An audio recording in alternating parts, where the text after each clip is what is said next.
Bruno Legevin, merci beaucoup de nous accueillir. Nous sommes à la 3e édition des Assises de l'économie circulaire. La première question, c'est, il y a une réforme territoriale qui est en cours. Comment l'ADEME donne son impulsion par rapport au territoire et comment on peut faire émerger justement la vraie méthodologie de l'économie circulaire en région, dans les territoires? Cette question elle est fondamentale puisque une transition écologique est réussie et notamment la prise en compte de faire émerger l'économie circulaire, ça doit se passer dans les territoires. Et c'est pour cela qu'au fil des mois, nous signons des contrats d'objectifs et de performance sur l'économie circulaire avec les régions qui ont une prérogative nouvelle avec non seulement la gestion des déchets, mais la préservation des ressources et le recyclage. L'économie circulaire, évidemment, c'est pas simplement qu'une question de recyclage, de meilleur recyclage, c'est pas une question de préservation des déchets, mais c'est un nouveau modèle de production, de consommation et les régions ont de ce point de vue une vraie vision stratégique et c'est pour cela qu'on les accompagne à travers des contrats d'objectifs et de performance. Nous en avons déjà signé 8, il y en a 5 autres d'ici la fin de l'année qui devraient être signés.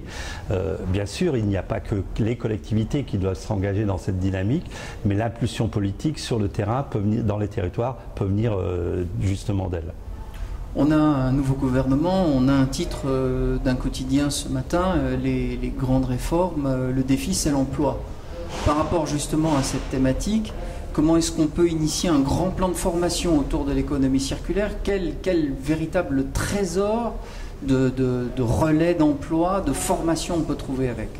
Qui dit évolution de modèle économique qui préserve, dit évolution dans la manière de travailler, de concevoir les produits, de redonner une vie aux déchets.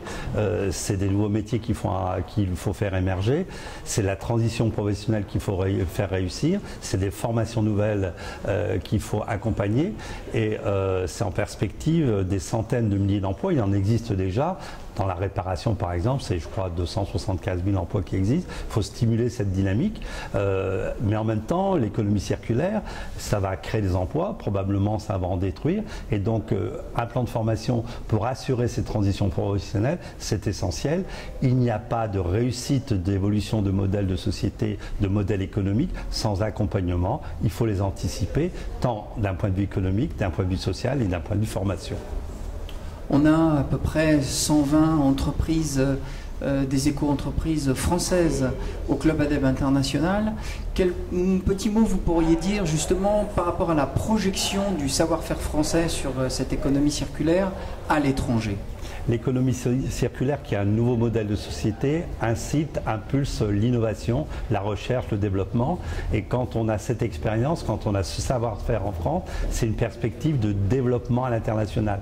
Beaucoup de PME, PMI qui sont dynamiques, qui sont innovantes, qui sont réactives, qui sont agiles, sont à capacité justement de développer ce savoir-faire à l'international. Mais souvent, ils n'ont pas forcément les moyens à elles tout seules de le faire.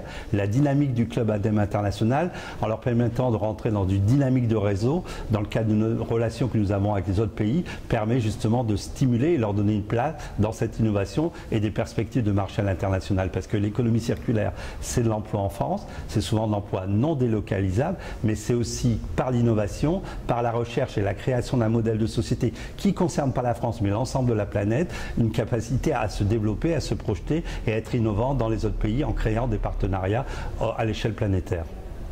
Bruno Legevin, merci beaucoup en tous les cas et bonne continuation dans la journée. Merci mille fois. Merci.